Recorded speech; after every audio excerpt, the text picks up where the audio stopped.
Je vais vous raconter une histoire. C'est mon histoire préférée d'ailleurs. Une histoire qu'on va trouver dans la Bible, que Jésus nous raconte. Le contexte, c'est que Jésus, un jour, il était assis avec des gens, ce qu'on appelle des gens de mauvaise vie. Il était en train de manger, de boire, et alors les pharisiens, c'était les gens bons chics, bons gens de l'époque. Pharisien, ça veut dire quelqu'un qui est pur. Et les docteurs de la loi, donc les spécialistes de la religion, murmurent en disant « Ce Jésus-là, cet homme, il accueille les pécheurs et mange avec eux. Scandale !» Comment Jésus peut-il prétendre être le Messie et passer son temps avec ces gens-là? Ça nous rappelle d'ailleurs que Jésus, un peu plus tôt dans l'évangile de Luc, avait dit que les malades ont besoin du médecin et ceux qui sont en bonne santé n'ont pas besoin d'un médecin. Et lui se compare à un médecin en disant « Moi, je suis venu pour aider ceux qui ont besoin d'aide. Et c'est pour ça que je passe du temps avec ces gens-là. » Et c'est vrai que dans les évangiles, Jésus est un guérisseur. Il guérit physiquement, il guérit émotionnellement, il guérit spirituellement. Certaines personnes dans ce monde ont perdu leur orientation. Ils sont tombés dans des vices, ils sont tombés dans peut-être la drogue ou je ne sais pas quoi, ils ont perdu leur place dans la société. Eh bien, Jésus est le chemin et il est venu là, sur la terre, pour nous montrer ce chemin, pour nous remettre sur les rails lorsque nous avons dérapé. Alors Jésus va raconter 3 histoires. Et la première, c'est l'histoire d'une brebis qui était perdue. Alors le berger va laisser 99 de ces brebis qui sont bien au chaud dans la bergerie pour chercher cette brebis perdue. La deuxième histoire, c'est une femme qui a perdu une pièce de monnaie de grande valeur. Et alors, elle cherche dans toute sa maison, partout, elle balaye, elle met la lumière, tout ça, pour trouver cette pièce, et enfin, elle l'a trouvée. Dans les 2 histoires, il est dit qu'il y a, de même que quand quelqu'un a perdu quelque chose, il le retrouve, il y a de la joie, et bien dans le ciel, il y a de la joie lorsque quelqu'un qui était perdu, c'est-à-dire qui avait un peu déraillé, retrouve le bon chemin. D'ailleurs, la semaine dernière, j'avais perdu un document de voyage, alors que la semaine prochaine, je vais justement prendre l'avion, et j'ai cherché partout, j'ai rangé mon bureau, j'avais peur, je n'avais plus à dormir.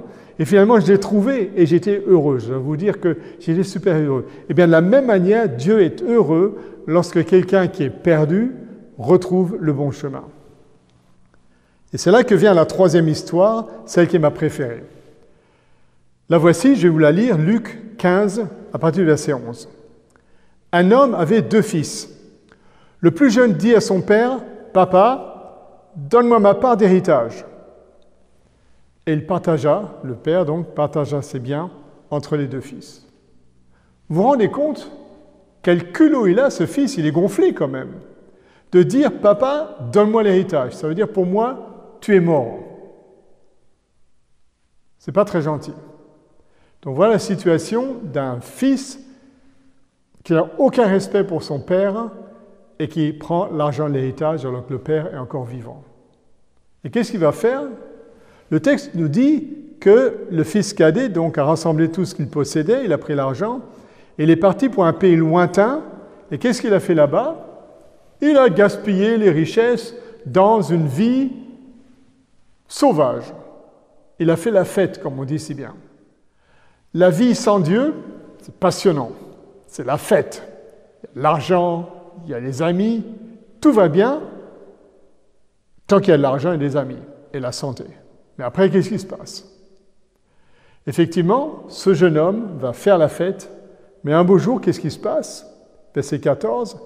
Après avoir tout dépensé, il y eut une famine dans tout le pays.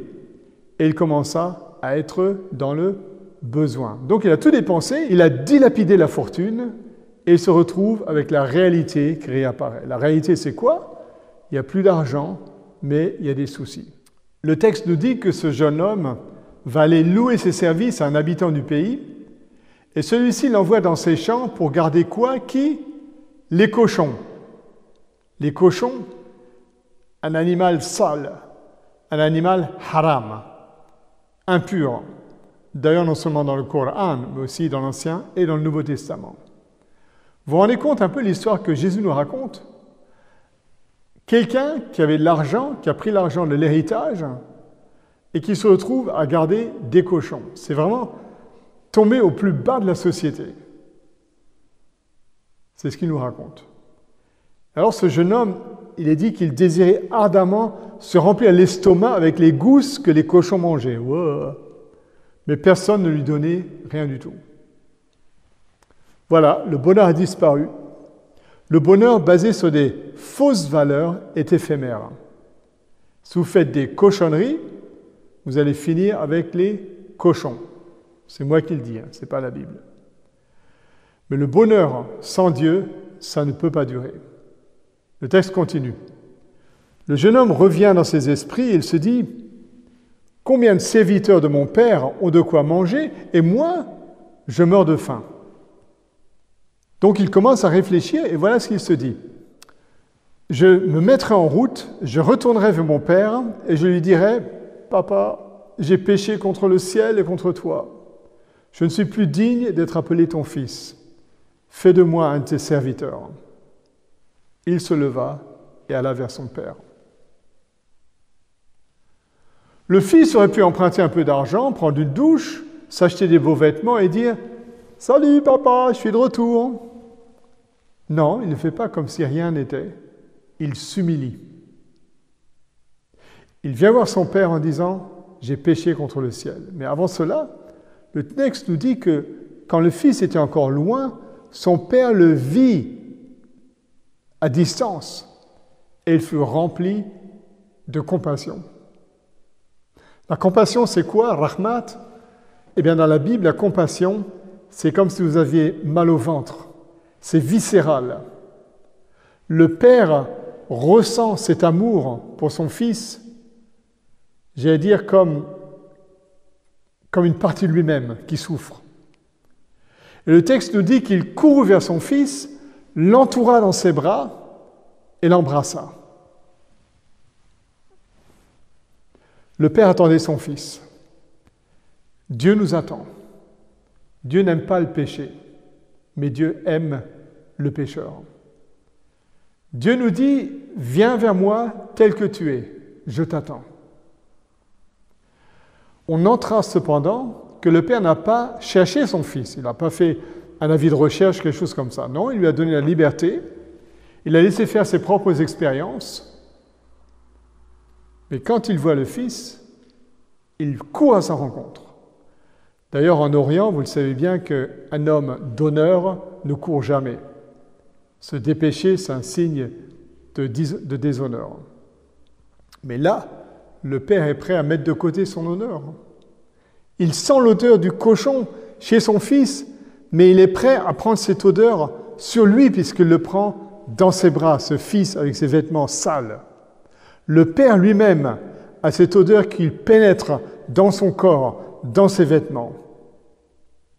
Jésus ici veut nous montrer comment Dieu est prêt à s'identifier à nous. C'est quelque chose de complètement nouveau. On pense que Dieu, il est loin en haut, quelque part au ciel, mais non, Dieu, il est près de nous. Et lorsque nous sommes dans les problèmes, il est encore plus près de nous. Lorsque nous sommes tombés, il est encore plus près de nous. Et c'est pour ça que Jésus passait son temps avec ces gens de mauvaise vie. Jésus aimait ces gens qui étaient considérés comme sales, impurs, des citoyens de seconde zone. Et il s'identifie à eux, comme on dit en grec, sympathie, souffrir avec. Donc le fils arrive et dit, comme il l'avait prévu, « Père, j'ai péché contre le ciel et contre toi. Je ne suis plus digne d'être appelé ton fils. » Comment le père va réagir? Il dit à ses serviteurs, « Allez vite, apportez le plus beau vêtement, mettez-le-lui, mettez-lui un anneau au doigt et des sandales aux pieds, apportez le veau gras et tuez-le, faisons un festin et célébrons, car mon fils, que voici, était mort et il est revenu à la vie. Il était perdu et il est retrouvé. » Et ils se mirent à faire la fête. Vous voyez, le père n'a pas le temps de faire des reproches. Il n'a pas le temps d'humilier le fils en posant des questions style « Où est passé l'argent de l'héritage ? Pourquoi tu n'as pas donné signe de vie ?» Non, le père ne demande même pas des comptes. Il ne lui demande pas de promettre de ne pas recommencer. La joie est tellement grande. Pourquoi? Parce que Dieu est content lorsqu'une personne retrouve le bon chemin. Lorsqu'une personne retrouve le chemin vers le paradis. Dans un autre texte de la Bible, il est dit, c'est une question que Dieu pose, « Est-ce que je prends plaisir à la mort des méchants ?» déclare le Seigneur souverain. Non, au contraire, je me réjouis s'ils se détournent de leur conduite et vivent. Dieu n'est pas un vieil homme un peu dérangé avec un bâton derrière le dos, prêt à vous taper dessus quand vous faites une erreur. Il n'est pas un médecin qui vient à l'hôpital le matin en disant « Bon, qui c'est qu'on va tuer aujourd'hui ?» Vous vous rendez compte, vous aviez un médecin comme ça, moi je partirais vite de l'hôpital. Non, Dieu n'est pas comme ça. Dieu veut votre bien. Dieu veut que vous soyez sauvés. Dieu veut passer l'éternité avec vous. Et si vous êtes un père, moi je suis aussi un père, je comprends la réaction du père dans cette histoire. Parce qu'aujourd'hui aussi, il y a des situations dans ce genre. D'ailleurs, probablement que Jésus raconte une histoire vraie lorsqu'il parle de l'histoire de ce fils. Mais cette histoire montre que quoi que vous ayez fait, Dieu est prêt à vous pardonner. Quelques pages avant, dans Luc au chapitre 12, verset 32, il est dit « Ne crains pas, petit troupeau, car votre Père a bien voulu vous donner le royaume. » C'est pour ça que Jésus a dit, je vous le dis, il y aura plus de joie dans le ciel pour un seul qui se repent que pour 99 justes qui n'ont pas besoin de se repentir. J'aime cette histoire parce que c'est la mienne. Je vous raconterai ça une autre fois. Et j'espère qu'elle vous a interpellé et donné envie de venir vers Dieu tel que vous êtes et de savoir qu'il vous prend dans ses bras, pour ainsi dire.